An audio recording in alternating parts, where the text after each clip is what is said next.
शान्ताकारं भुजगशयनं पदं नाभं सुरेशं विश्वधारं गगनसदृशं मेघवर्णं शुभंगं लक्ष्मीकान्तं कमलनयनं योगिभिर्ध्यानगम्यं वन्दे विष्णु भवभयहरं सर्वलोकैकनाथं सर्वलोकैकनाथं।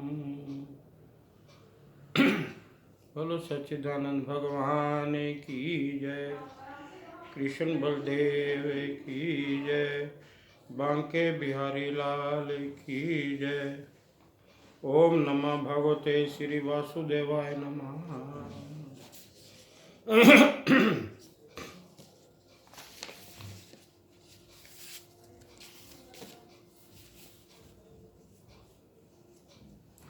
सभी को गीता जयंती की बहुत बहुत बधाई। गीता जयंती सबके लिए शुभ व मंगलमय हो। कई दिनों से हमारे देश प्रिय भारत देश में गीता जयंती समारोह बड़े धूमधाम से मनाया जा रहा है।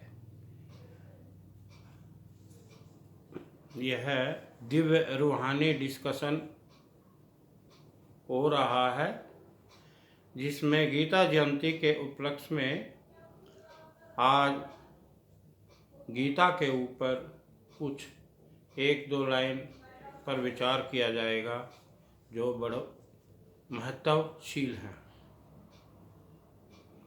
आज का विषय है भगवान के कर्म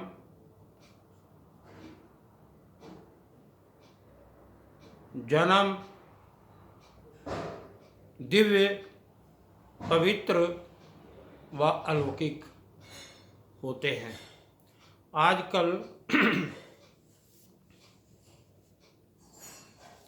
आध्यात्मिक, ऐतिहासिक, सांस्कृतिक मर्यादाओं की गरिमा को बनाए रखने के लिए जगह जगह पर गीता जयंती समारोह मनाया जा रहा है। खासकर ऐतिहासिक नगर कुरुक्षेत्र में, जहाँ पर लॉर्ड श्री कृष्ण ने अर्जुन को अपना उपदेश दिया था, वह अपने अन्य सगे संबंधियों को, अपने मित्रों को उपदेश दिया। द्वापर युग में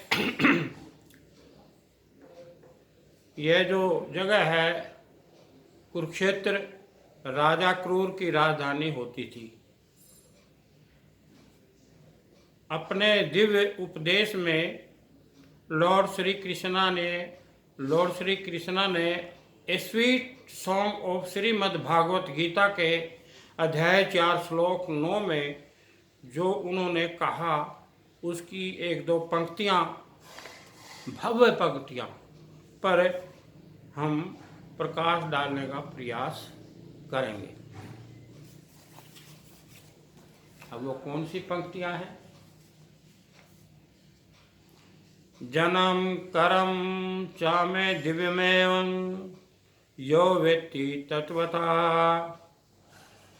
त्यक्त्वा देहं पुनर्जन्म नेति मामेति सोऽसु अर्जुन।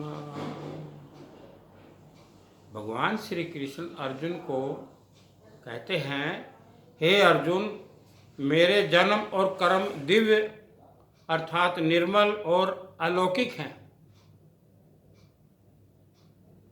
इस प्रकार जो मनुष्य तत्व से सर्वशक्तिमान सच्चिदानंद परमात्मा अज अविनाशी और सर्वभूतों के परम गति तथा परम आश्रय है, वे केवल धर्म को स्थापन करने और संसार का उद्धार करने के लिए ही अपनी योग माया से सगुण रूप होकर प्रकट होते हैं।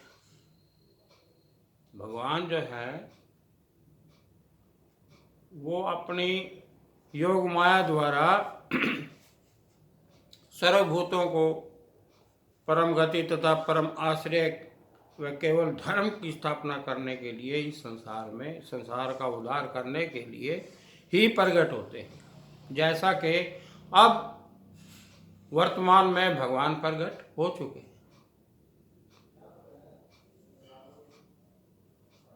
इसलिए परमेश्वर के समान सुहृद प्रेमी और पतित पावन दूसरा कोई नहीं। भगवान ही सिर्फ कल्याण के लिए, उद्धार के लिए, भलाई के लिए, सृष्टि की भलाई के लिए, इसकी रक्षा के लिए प्रकट होते हैं, हुए हैं, पहले भी हुए, हर युग में, युगांतर के बाद प्रकट होते हैं और अब भी हो चुके हैं। ऐसा समझकर जो पुरुष परमेश्वर का अनन्य प्रेम से निरंतर चिंतन करता हुआ आसक्ति रहित संसार में बरतता है, इस संसार में अपना जीवन व्यतीत करता है, समाज में, इस सृष्टि में रहता हुआ, अपने कर्म करता हुआ, निष्काम कर्म करता हुआ, निष्काम भक्ति करता हुआ, निष्काम ज्ञान की, सात्विक ज्ञान की, आध्यात्मिक ज्ञान की प्राप्ति करता हुआ अपना जीवन व्यतीत करता है, रहता है, वही उनको तत्व से जानता है, वही तत्व से जानता है जो भक्ति करता है, लग्नेशु है, जिज्ञासु है, और वह शरीर को त्याग कर फिर जन्म को प्राप्त नहीं होता। ऐसा प्राणी, ऐसा जीव, युग पुरुष, महापुरुष फिर इस संसार में दोबारा से जन्म नहीं लेते, क्योंकि वो भक्ति करके, भगवान की ध्यान लगा करके, गहराई में जा कर के वो फिर जो है ना अपनी मुक्ति व मोक्ष का अधिकार प्राप्त कर इस संसार में विचरते रहते हैं, और टाइम आने पर फिर वो प्रलय के बाद वो जन्म नहीं लेते, वो तो मुक्त हो जाते हैं, उनको तो मोक्ष प्राप्त हो जाता है, अधिकार पहले से ही प्राप्त हो जाता है। हे अर्जुन, जो मेरे स्वरूप और गतिविधियों की दिव्य प्रकृति को जानता है, वह शरीर छोड़ने पर इस भौतिक संसार में फिर से जन्म नहीं लेता, बल्कि मेरे शाश्वत निवास को प्राप्त करता है। शाश्वत निवास, Lord Shri Krishna says to Arjuna, Hey Arjuna, my birth and activities are divine. Who know me in reality and tattvically, तत्व से जानता है, does not take birth again and again, and after leaving his physical body, this physical body, attend to me, मेरे को ही प्राप्त होता है। Lord Shri Krishna जो थे द्वापर में, उनको नारायणी देव प्राप्त थी, लॉर्ड कृष्णा को, और जब नारायणी देव उनको प्राप्त थी, कारण शरीर उस देह में अवतरित था, तो कारण शरीर से निराकार भगवान और सूक्ष्म शरीर के अंदर नारायणी देह प्राप्ति, भगवान नारायण की देह जो है उनको दिव्य डिवाइन बॉडी प्राप्त थी, तो फिर वो ठीक ही कह रहे भी वो मेरे को ही प्राप्त होते हैं। लेकिन ये बड़ा गहरा विषय है, बहुत गहन, इसके ऊपर भी भक्ति करनी पड़ती है।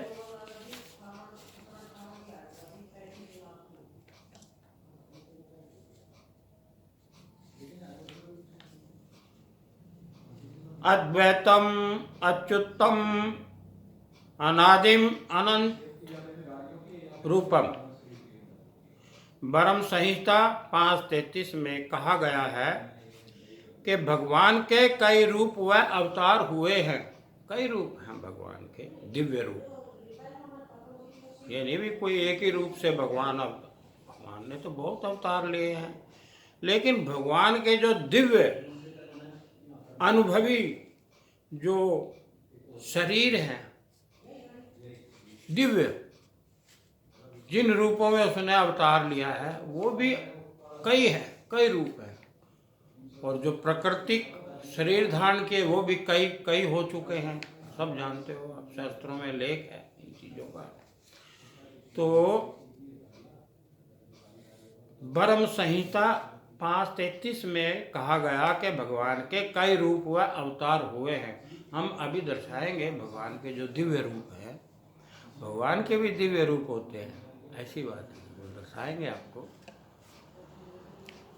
कृपया ध्यान दें, भगवान के समस्त दिव्य शरीर एक ही परम व्यक्तित्व में अपने आप में समेटे हुए हैं। व्यक्तित्व जो भगवान का जो रूप हैं, कई रूप, वो भगवान की कर्मबद्ध रचना के अनुसार, कर्मानुसार वो सारे रूप एक दूसरे में पिरोए हुए हैं। सृष्टि मालाकार है, सूत्र राम अशोक,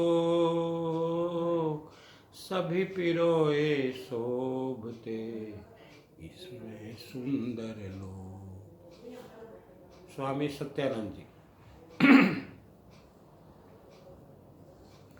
सृष्टि मालाकार है, सूत्र राम अशोक, सभी पिरोए शोभते, इसमें सुंदर लोग। ये जो सृष्टि है, इसमें जितने भी लोग हैं वो एक दूसरे में ऐसे पिरोए हुए हैं, वो भी दर्शाएंगे आपको, कोई ऐसी बात नहीं है। पहले भी हमने जिक्र किया है कि सृष्टि मालाकार है। स्वामी सत्यानंद जी ने भी जिक्र किया है कि सृष्टि मालाकार है, सूत्र राम अशोक, सभी पिरोए शोभते, इसमें सुंदर लोग। बड़े सुंदर लगते हैं जब इनका आप अनुभव करोगे। इंट्रोवर्ट होने पर इंटरनल डिवाइन यूनिवर्स में जब आप जाओगे तो बड़ा आनंद आएगा, बहुत आनंद है, वो दिव्य आनंद है। देखिए, जब भौतिक आनंद इतना हो सकता है कि किसी को आज टाइम ही नहीं है, भौतिक आनंद में इतने मगन है, और तो जो इंटरनल डिवाइन यूनिवर्स में जब जाओगे वहाँ का आनंद तो अलग है, बहुत बहुत आनंद है, दिव्य आनंद है, बहुत सुंदर आनंद है, बहुत सुंदर सृष्टि है हमारी, जो दिव्य सृष्टि है। तो अंतर्मुख होने पर केवल दिव्य नेत्रों द्वारा ही इन आईडीयू में अनुभव हो सकते हैं। वो जो दिव्य लोक हैं वो आईडीयू में अनुभव हो सकते हैं, अलग अलग से नहीं। बुद्धिजीवी दिव्य पुरुष व विद्वान पुरुष, अनुभवजन दार्शनिक भी इसे समझने में असमर्थ है। कोई पावर, कोई विद्या, सिर्फ अनुभवी विद्या, डिवाइन विद्या जो है, डिवाइन पावर जो है, डिवाइन नेत्र जो है वो, और ये अनन्य भक्ति जो है, ये ही काम आ सकती है। और सब ये सारे होने के बावजूद भी पर वो कृपा is very compulsory, grace of God is very compulsory. वो जरूर होनी चाहिए कृपा, पर उसके बगैर कुछ नहीं, बात है। इसे तो केवल अनन्य भक्ति कर प्रभु कृपा होने पर भगवान के परम भक्त ही अनुभव कर सकते हैं।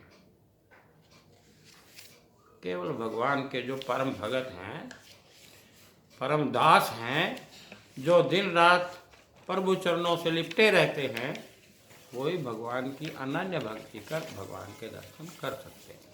वह है हर युग में दर्शन हुए हैं, अब भी हो चुके हैं, अब भी भगवान के दर्शन हो चुके हैं। भगवान प्रकट हो चुके हैं अपने साकार रूप में, दिव्य रूप में, मोहिनी रूप में, साक्षात्कार दर्शन दे चुके हैं अपने भगत को, भक्तों को। तो जैसा कि वेदों, पुराणों, पुरुष बोधनी, अब उपनिषद व शास्त्रों में कहा गया है, क्या कहा गया है कि जो भगवान में यह निश्चय कर पूर्ण विश्वास करते हैं कि श्री कृष्ण ही वास्तव में भगवान के दिव्य परम आंशिक तत्व हैं। बस इतना ही समझ लेने पर उस जीव की, उस प्राणी की मुक्ति हो जाती है। ये शास्त्रों में लिखा है, उपनिषदों में भी यही लिखा है, पुरुष बोधनी में भी यही लिखा है, वेदों में भी यही लिखा है कि जो भगवान की अनन्य भक्ति करता हुआ भगवान से योग कर लेता है, तत्व से योग कर लेता है, वो ही, बस इतना ही करने पर उस जीव की, उस प्राणी की मुक्ति हो जाती है, मोक्ष अधिकार प्राप्त हो जाता है। कोई भी प्राणी या व्यक्ति परम भगवान को सरल भाव से अनन्य भक्ति करता हुआ तात्विकता से जानने पर और अनुभव में लाने पर ही जन्म और मृत्यु से मुक्ति और मोक्ष की अवस्था को पूर्णतः प्राप्त कर सकता है। तात्विकता से तत्व को प्राप्त कर सकता है। तत्व तत्वेता, तत्वज्ञ, तात्विक तत्व, परम तत्व जो हमारे हृदय में नित्य प्राप्त है, विराजमान है।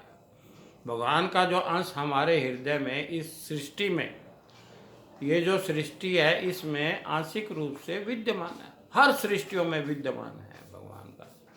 उनके बगैर तो ना सृष्टि है, ना ये शरीर है, ना कोई कुछ भी नहीं है। ईश्वर की अनन्य भक्ति के सिवा प्रभु को अनुभव में लाने का और अन्य कोई रास्ता है ही नहीं। ये वेदों का सार है कि अनन्य भक्ति के बगैर भगवान को पाने का और कोई रास्ता है ही नहीं। हमारा भी अनुभव यही है। हमारा जो जीवन का अनुभव है, हमारा अनुभव है जीवन का, 60-70 साल का अनुभव है इस दास का। ये जो दास अनुदास, आप सबका दास, इस जितने भी जीव प्राणी हो, थलचर, जलचर, नभचर, सब जितनी भी सृष्टियां हैं, सब सृष्टियों के अंदर जो तत्व बैठे हैं वो भगवान का रूप है और हम आपके दास हैं। तो हमारा भी अनुभव है, ये अनुभव है। अनुभव के आधार पर हम ये आपसे बात कर रहे हैं कि भगवान का जन्म दिव्य व अलौकिक होता है।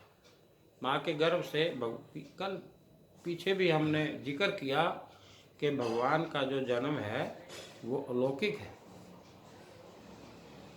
वो माँ के गर्भ से भौतिक शरीर धारण नहीं करते। वो तो भौतिक शरीर में जो सूक्ष्म शरीर होता है, दिव्य गुणों का जो शरीर होता है, उसके गुणातीत होने पर, उसके भी गुणातीत होने पर फिर वो अवतरित होते हैं कारण शरीर से। ये है भगवान का जो जन्म दिव्य व अलौकिक जन्म, ये भगवान का इस प्रकार से होता है जैसे हमने अभी आपको बताया, और ये अनुभव के आधार पर बताया। क्योंकि मुमुक्षु का जो चित्र हम आपको दिखाते हैं, बस वो सारांश है इस सृष्टि का। पहले एक दिव्य गुणों का भगवान का भान हुआ, और फिर उन सभी जो भान हुआ, जो भाव, जो भगवान की कृपा हुई, उन सब अनुभवों को एक एक करके पिरो करके ये चित्र बनाया गया जो आपको दर्शाते हैं। बहुत प्यारा चित्र है ये, और अगर इसको समझें तो बहुत आसान है। प्रभु भक्ति बहुत आसान हो जाती है, प्रभु से योग बहुत आसान हो जाता है, बहुत आसान। हमारा भी अनुभव यही है कि भगवान का जन्म दिव्य व अलौकिक है। It is the matter of self realisation. भगवान के बारे में जो दिव्यता है, उसको समझने के लिए व्यक्तिगत अनुभव की जरूरत है। ऐसा नहीं है कि अनुभव कोई और करे और दर्शन हम करें, ऐसा नहीं होता। ये तो it is the matter of self realisation, व्यक्तिगत अनुभव का विषय है, जिसे केवल हम अनन्य भक्ति द्वारा ही ईश्वर जो हमें नित्य प्राप्त है, भगवान ईश्वर जो हमें आंशिक रूप से तत्व के रूप में हमारे हृदय में जो विराजमान है वो नित्य प्राप्त है। वो किसी के देने से यहाँ नहीं बैठे हैं भगवान, वो तो नित्य प्राप्त है। अपने स्वभाव से हर जीव प्राणी को उनके हृदय में ऑटोमेटिकली विराजमान है। वो तो मालिक है, इस सृष्टि के मालिक है, इस सृष्टि के मालिक है, इस सृष्टि के मालिक है। और जो जितनी भी सृष्टियां हमारे शरीर में, देखो सभी के शरीर में उनके भी मालिक है। अगर ये मालिक हमारे इस शरीर, ये जो भौतिक शरीर जो है, अगर इसमें से ये चले जाए कि ना भाई मैं तो अपने धाम को जा रहा हूँ, सतनाम श्री वाहिगुरु, तो ये मालिक है। जब तक ये मालिक है, इन्हीं की कृपा से, इन्हीं की जेर साया से, इनकी छत्र छाया से, इनके दया से ही हम यहाँ आपके सामने बैठे हैं, बोल रहे हैं। जब तक ये चाहेंगे बोलते रहेंगे, जब ये कहेंगे नहीं भैरव ताज, ठीक है महाराज। और जो हमारे हृदय रूपी मन मंदिर में परम सूक्ष्म तत्व के रूप में विराजमान है, को स्वयं अनन्य भक्ति कर प्रभु कृपा होने पर ही अनुभव कर सकते हैं। तो भक्ति तो करनी पड़ेगी। अगर भगवान के दर्शन हैं तो देखो भक्ति तो करनी पड़ेगी, हैं जी। तो ये चित्र है, हम बार बार आपको दर्शाते हैं। देखिए ये चित्र बड़ा प्यारा चित्र है। ये मुमुक्षु अवतार हुए। अब भी मुमुक्षु नहीं, पहले तो मुमुक्षु को ही अवतार लेना पड़ता है। और जब ये मुमुक्षु का अनुभव आप कर लोगे तो फिर ठीक है। देखो कितने प्यारे लोग हैं। सभी पिरोए शोभते इसमें सुंदर लोग, लीला राम रचाई साधु लीला राम रचाई। ये जो शरीर है, ये जो नर्तन है, ये जो जीवन है, ये बड़ा अनमोल है। इसका सदुपयोग करो, भगवान की कृपा के पात्र बनो और भगवान के दर्शन करो। ये फिर पता नहीं मिले कि ना मिले, ये सारी सृष्टि, ये सारी प्रकृति, ये आसमान, ये प्लेनेट, ये चांद, ये तारे, ये जितना भी फ्रूट सब्जियां, ये हरियाली जो मेरे पीछे आप देख रहे हो, ये सब भगवान की कृपा है।